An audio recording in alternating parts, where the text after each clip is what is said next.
వచ్చేసి ఇది ఉండడం ఉపయోగకరం అని చెప్పేసి భావిస్తున్నారే తప్ప ఇలా ఏ ఒక్కరికి కూడా ఇక్కడ దీంట్లో సంబంధించినటువంటి లబ్ధి చేకూరేది లేదనేది ఇక్కడ స్పష్టంగా ఇప్పుడు తెలియజేస్తా ఉన్నాం. స్వచ్ఛందంగా దీనికి సంబంధించినటువంటి ఈ ఇంటిగ్రేటెడ్ ఇక్కడే ఏర్పాటు చేసే వరకు ఉద్యమం చేద్దామని చెప్పి ఏకైక లక్ష్యంతో మాత్రమే ఈ జేఏసీ పనిచేస్తుందని చెప్పేసి స్పష్టంగా తెలియజేస్తా ఉన్నాం. ఇకపోతే రెండోది భూమి లేదు అనేటువంటిది ఒకటి ప్రచారం ముందే జరిగింది.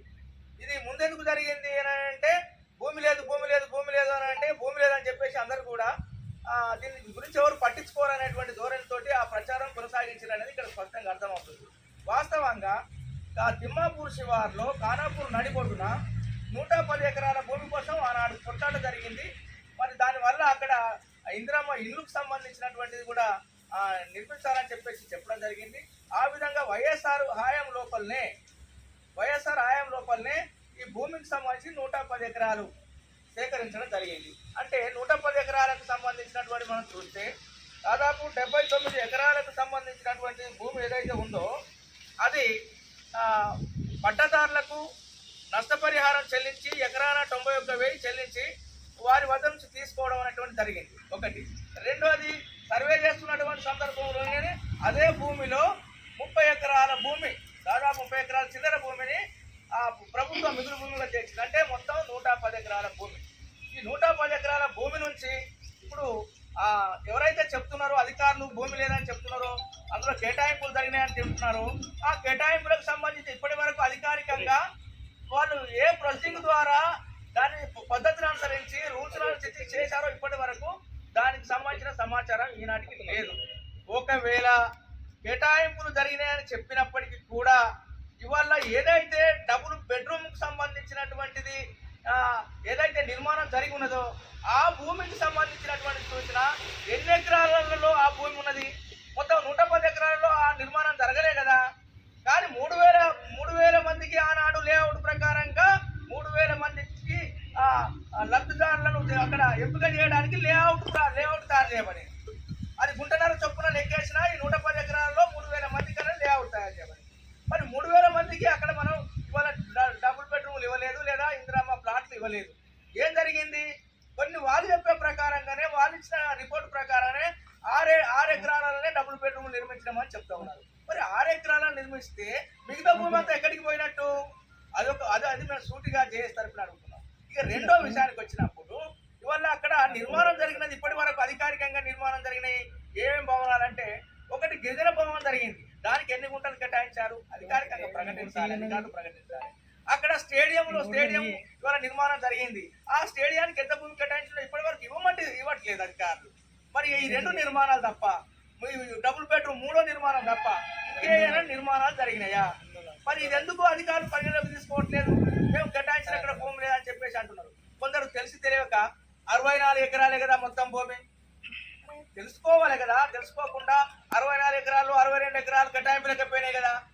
ఎవరు చెప్పారు వాళ్ళకు? ఆకాశ రామన్న వాళ్ళు భీమాన లెక్కన సమాచారం తెలుసుకొని 64 ఎకరాలే ఉన్నది, 62 ఎకరాల కేటాయింపు జరిగితే మిగతా భూమి ఇంటిగ్రేటెడ్ స్కూల్కు ఎక్కడ అవకాశం ఉంది అక్కడ కట్టడానికి భూమి లేదు కదా అని చెప్పేసి అట్లా ప్రచారం చేయించడానికి కొందరు కుట్రపూరితంగా చేస్తూ ఉన్నారు.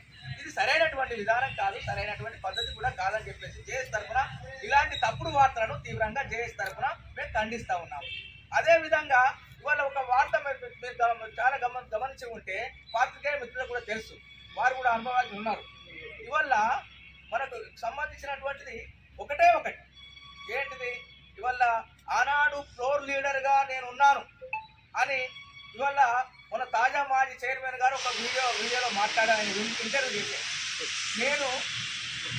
నేను ఆ భూమిని 30 ఎకరాల భూమిని పోకుండా 32 ఎకరాల భూమిని ఫారెస్ట్ శాఖ కేటాయిస్తే ఆనాడు నేను ఫ్లోర్ లీడర్గా ఉండి నేను దాన్ని అడ్డుకున్నా, దాన్ని సాధించడంలో నేను ముఖ్య పాత్ర వహించిన, నేను ఆ భూమిని వెనకకు తీసుకొచ్చినాడు. మరి అయ్యా తాజా మాజీ చైర్మన్ గారు, మీరు మున్సిపల్ చైర్మన్ గారు, మీరు 30 ఎకరాల భూమిని 32 ఎకరాల భూమిని ఫారెస్ట్ శాఖకు పోకుండా కోట్ల కోసం ఇచ్చే భూమిని మీరు కొట్లాడి మళ్ళీ వెనకకు తీసుకొచ్చిన పెద్ద మనిషి కదా. మేము మిమ్మల్ని రిక్వెస్ట్ చేసుకున్నాము ఆ 30 ఎకరాల భూమి ఉన్నదనేటువంటి విషయాన్ని మీరు ఎందుకు ఇవాళ ప్రకటించట్లేదు? మరి ఇవాళ తాజా మాజీ గారు ఇవాళ ఏ పార్టీలో ఉన్నాడు? అధికార మున్సిపల్ చైర్మన్ గారు అధికార పార్టీలో ఉన్నాడు.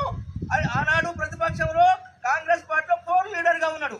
మరి ఆనాడు వెనుకకు తీసుకొచ్చినటువంటి భూమి ఇవాళ అధికారంలో ఉన్నటువంటి కాంగ్రెస్ పార్టీలో మీరు ఉన్నారు కదా, ఇక పెద్దలు, మీరు పెద్ద మనుషులుగా చలామణి అవుతున్నారు కదా, మరి ఈ 32 ఎకరాల భూమిని మీరు ఆ ఎమ్మెల్యే గారికి చెప్పొచ్చు కదా. పాపం ఎమ్మెల్యే గారేమో, గౌరవనీయ ఎమ్మెల్యే గారేమో ఇక్కడ భూమి లేకనే ఊటూరు పోయింది, కడమలో లేదు, దసరాబాద్లో లేదు, పెంబిలో లేదు, కాబట్టి నేను ఊటూరు తీసుకుపోయానని వారు అంటున్నారు. మరి మీరేమో 30 ఎకరాలు సాధించారు. మీరు ఇద్దరు అధికార పార్టీలో ఉన్నారు. అధికార పార్టీ ఎమ్మెల్యేగా వారు ఉన్నారు, తాజా మున్సిపల్ చైర్మన్ గా కాంగ్రెస్ పార్టీలో పెద్ద మనిషిగా మీరు చలమని అవుతారు ఖానాపూర్ పట్టణంలో. మరి ఇలాంటి పరిస్థితుల లోపల మరి మీకు అంటే అది తాజా మాజీ మున్సిపల్ చైర్మన్ గారు చెప్పింది నమ్మడమా, లేక గౌరవనీయులైనటువంటి గౌరవ ఎమ్మెల్యే గారు శాసనసభ్యులు చెప్పేటువంటి మాట నమ్మడమా? ఇక్కడ అయోమయానికి గురవుతున్నటువంటి పరిస్థితి ఉన్నది. మరి ఆ వీడియోను కూడా మేము ఇప్పుడు ప్రస్తుత సందర్భంగా మీ అందరికీ ఇవ్వడం జరుగుతూ ఉంది. మరి ఇలాంటి పరిస్థితిని అర్థం చేసుకోవాలని ప్రజలను అయోమయానికి గురి చేయకూడదు, అయోమయానికి గురయ్యేటువంటి పరిస్థితి చేయకూడదు. అందుకే మేము అంటున్నాం, మొత్తం కేటాయింపులు ఎన్ని లేవో మీరు చెప్పండి. ఆ కేటాయింపులకు పోను కూడా ఇవాళ నీకు 30 ఎకరాల భూమి, 40 ఎకరాల భూమి అక్కడ ఉందని మేము జేఎస్గా నిరూపించడానికి సిద్ధంగా ఉన్నాం. మేము ఛాలెంజ్ చేస్తా ఉన్నాం. మేము అధికారులను కూడా అడుగుతా ఉన్నాం. ఖచ్చితంగా ఈ 30-40 ఎకరాల భూమి 25 ఎకరాలు మీకు ఇంటిగ్రేటెడ్ స్కూల్ సరిపోతుంది. కాబట్టి ఇది ఏదైతే ఉందో ఇది మనం వైషమ్యాలకు పోకుండా, పార్టీల భేదంతో పోకుండా, ప్రతిపక్షాలు అనేటువంటి భేదం లేకుండా, అధికార పక్షం అనే భేదం లేకుండా